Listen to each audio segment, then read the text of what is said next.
प्यारे भक्तों, आज मैं आपसे कोई साधारण विषय पर चर्चा करने नहीं आया हूँ। आज जो बात मैं कहने जा रहा हूँ वह सुनकर कुछ लोग चौंकेंगे, कुछ लोग सोच में पड़ जाएंगे और कुछ लोग इसे जीवन बदलने वाला अनुभव कहेंगे। महाशिवरात्रि का दिन यह केवल व्रत, जागरण और मंदिर जाने का पर्व नहीं है। यह वह रात है जब चेतना की परतें पतली हो जाती हैं। ये वह समय है जब साधारण कर्म भी असाधारण फल देने लगते हैं। प्यारे भक्तों, शिवरात्रि की रात ब्रह्मांड की ऊर्जा स्थिर नहीं रहती। उस रात कंपन बदलते हैं। उस रात प्रार्थना सीधे ऊपर जाती है। उस रात संकल्प जल्दी स्वीकार होते हैं। लेकिन बहुत कम लोग जानते हैं कि उस रात एक ऐसी गुप्त वस्तु है जिसे यदि श्रद्धा और नियम से चुपचाप ग्रहण किया जाए तो वह भीतर की दरिद्रता को तोड़ना शुरू कर देती है। मैं फिर कह रहा हूँ, ये कोई तांत्रिक चीज़ नहीं है, ये कोई महंगी वस्तु नहीं है, ये आपके घर में ही मिलने वाली चीज़ है। लेकिन विधि सही होनी चाहिए, समय सही होना चाहिए और भावना शुद्ध होनी चाहिए। प्यारे भक्तों, अक्सर लोग मुझसे पूछते हैं, गुरुजी मेहनत तो बहुत करते हैं पर फल नहीं मिलता, कमाते हैं पर टिकता नहीं, अचानक खर्च आ जाते हैं, घर में शांति नहीं रहती। क्या आपने कभी सोचा है कि समस्या कमाई की नहीं, ऊर्जा की हो सकती है? धन केवल मेहनत से नहीं आता, धन ऊर्जा से आता है और ऊर्जा तब आकर्षित होती है जब भीतर की रुकावटें हटती हैं। शिवरात्रि की रात उन्हीं रुकावटों को हटाने की रात है। अब ध्यान से सुनिए, उस रात आपको सोने से पहले एक विशेष मिश्रण बहुत ही शांत भाव से बिना किसी को बताए ग्रहण करना है। लेकिन उससे पहले समझिए कि ये क्यों काम करता है। शास्त्रों में कहा गया है, शिव केवल संहारक नहीं है, शिव परिवर्तन है। शिव विष को अमृत में बदलने की शक्ति है। समुद्र मंथन में विष निकला, देवता डर असुर पीछे हट गए, लेकिन शिव ने उसे स्वीकार किया। क्यों? क्योंकि शिव जानते थे विष को दबाया नहीं जा सकता, उसे रूपांतरित करना पड़ता है। आपके जीवन का विष क्या है?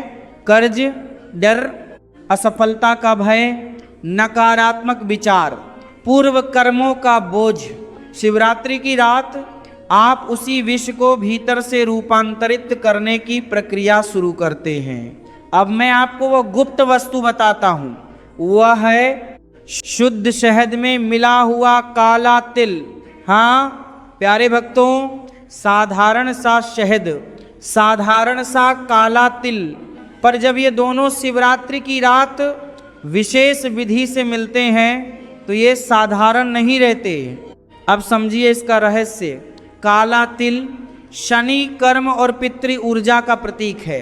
ये आपके पुराने कर्मों की स्मृति को दर्शाता है।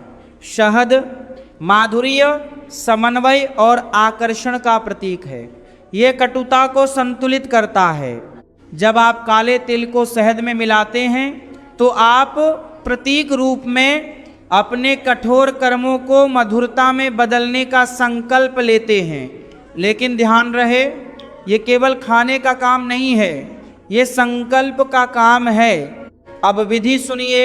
शिवरात्रि के दिन सूर्यास्त के बाद स्नान करें, साफ वस्त्र पहने, यदि संभव हो तो हल्के सफ़ेद या हल्के पीले वस्त्र। रात में पूजा के बाद एक छोटी कटोरी लें, उसमें 1 चम्मच शुद्ध शहद रखें, उसमें 7 दाने काले तिल डालें। सिर्फ 7। क्यों 7? क्योंकि 7 लोक, 7 जन्म, 7 चक्र, 7 संख्या पूर्णता की संख्या है। अब दोनों को मिलाते समय मन में यह भाव रखें, हे महादेव, मेरे कठोर कर्मों को मधुर बना दो, मेरे जीवन से दरिद्रता का विष दूर करो। इसके बाद मौन में आंखें बंद करके धीरे से इसे ग्रहण करें। कोई दिखावा नहीं, कोई घोषणा नहीं, कोई फोटो नहीं, कोई सोशल मीडिया नहीं, सिर्फ आप और आपका संकल्प। प्यारे भक्तों, ये उपाय शरीर से ज़्यादा मन पर काम करता है। जब आप ये मिश्रण ग्रहण करते हैं तो आपका अवचेतन मन एक संकेत लेता है, अब मैं कड़वाहट नहीं मधुरता चुन रहा हूँ, अब मैं अभाव नहीं संतुलन चुन रहा हूँ। बहुत लोग पूछेंगे क्या इतना सा करने से धन आ जाएगा? मैं कहता हूँ धन बाहर से नहीं आता, धन पहले भीतर बनता है। जब आपका मन संतुलित होता है तो निर्णय सही होते हैं, जब निर्णय सही होते हैं तो अवसर पहचाने जाते हैं, जब अवसर पहचाने जाते हैं तो समृद्धि टिकती है। अब एक गहरा रहस्य, शिवरात्रि की रात मानव मस्तिष्क की तरंगें स्वाभाविक रूप से धीमी हो जाती हैं। जागरण, मंत्र, उपवास ये सब मिलकर अल्फा और थीटा अवस्था पैदा करते हैं और इसी अवस्था में अवचेतन मन सबसे ज़्यादा ग्रहणशील होता है। जब आप उस समय ये शहद और तिल ग्रहण करते हैं तो आपका संकल्प सीधे अवचेतन में अंकित होता है। यही कारण है कि इसे गुप्त कहा गया है। अब एक सावधानी, इस मिश्रण को खाते समय मन में किसी के प्रति क्रोध न हो, किसी को कोसते हुए न खाएं, न ही इसे मजाक में लें। ये साधना है, ये भोजन नहीं है। अब मैं आपको एक घटना सुनाता हूँ। एक व्यक्ति कई वर्षों से कर्ज में डूबा था, उसे हर साल कुछ न कुछ नुकसान होता था। उसने यह साधना की, पहले कुछ दिन कुछ नहीं हुआ, लेकिन 10वें दिन उसे एक पुराना प्रोजेक्ट याद आया जिसे उसने कभी गंभीरता से नहीं लिया था। उसने उसे दोबारा शुरू किया। वही प्रोजेक्ट उसके जीवन का मोड़ बन गया। उसने कहा, गुरुजी मुझे अचानक स्पष्टता मिली। यही इस साधना का पहला फल है, स्पष्टता। अब एक और बात, यह मिश्रण केवल एक बार नहीं हर वर्ष शिवरात्रि पर कर सकते हैं, लेकिन लालच में बार बार मत करें। यह पर्व विशेष है, इसीलिए इसका प्रभाव विशेष है। और हाँ, अगर आपको लगता है कि यह ज्ञान आपके जीवन में प्रकाश ला रहा है तो ज्ञान गुरु चैनल को सब्सक्राइब जरूर करें, क्योंकि यहाँ हम अंधविश्वास नहीं, विश्वास और समझ के साथ साधना बताते हैं। प्यारे भक्तों, यह तो वो केवल शुरुआत है। अभी आपने केवल ये जाना कि क्या ग्रहण करना है, लेकिन अभी आपको जानना है उसके बाद के 11 दिन क्या करने हैं, कौन सी सावधानियां रखनी हैं, कौन से संकेत समझने हैं और किन भूलों से बचना है। क्योंकि केवल खाना पर्याप्त नहीं, ऊर्जा को स्थिर करना भी आवश्यक है।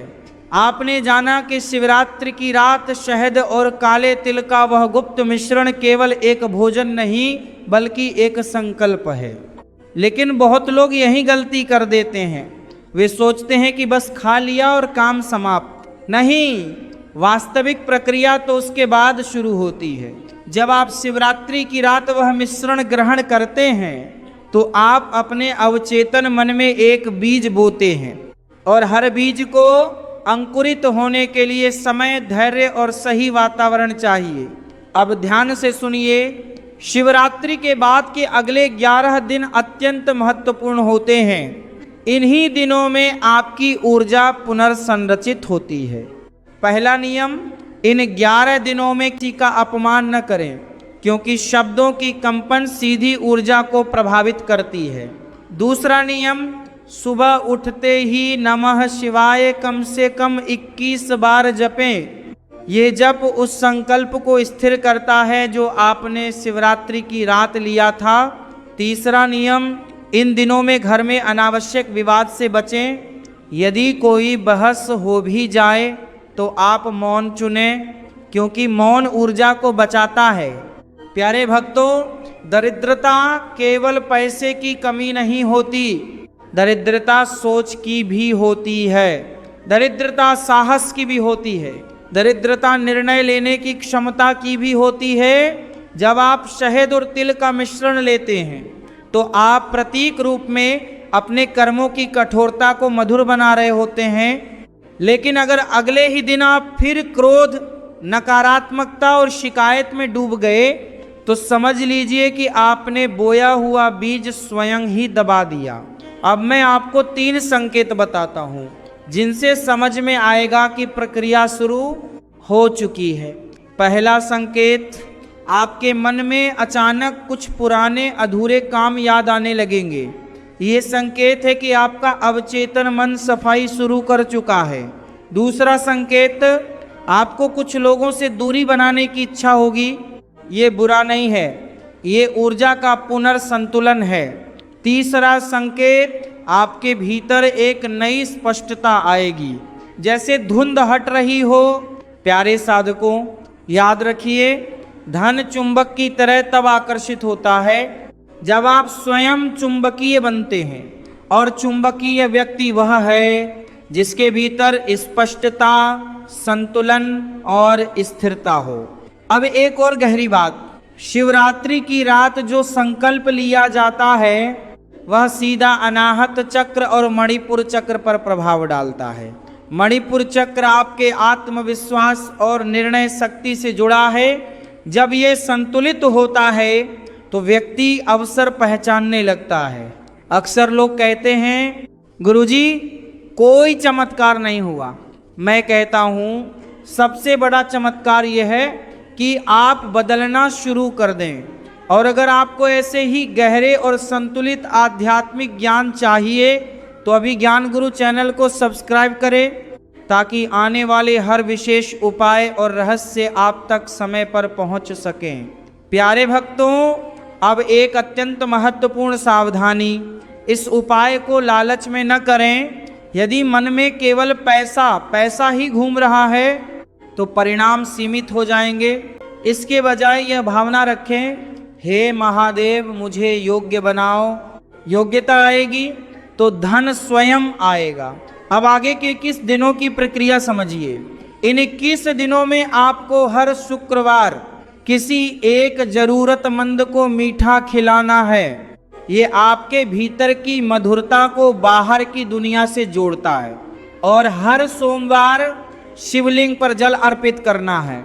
जल अर्पण का अर्थ है अहंकार का शमन। जब ये दोनों मिलते हैं, मधुरता और विनम्रता, तभी वास्तविक समृद्धि आती है। प्यारे साधकों, बहुत लोग जीवन में इसलिए अटके रहते हैं क्योंकि वे केवल कर्म करते हाँ पर संकल्प नहीं लेते। शिवरात्रि का उपाय आपको कर्म और संकल्प दोनों देता है।